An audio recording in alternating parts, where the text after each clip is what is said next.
മനുഷ്യരുണ്ടാകും ജീവിതത്തിൽ.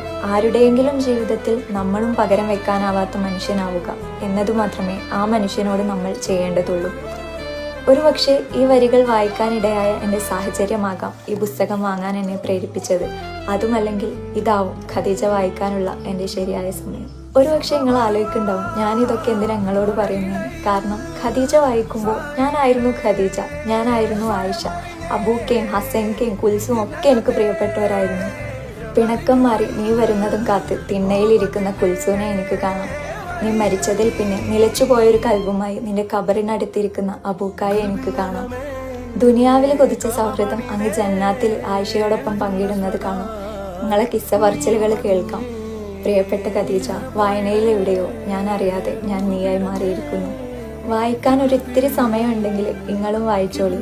പ്രിയപ്പെട്ടവരുടെ ജീവിതത്തിൽ സ്വയം കണ്ടറിഞ്ഞു പഠിച്ചോനാവാൻ നിങ്ങളെ കൊണ്ടും പറ്റട്ടെ.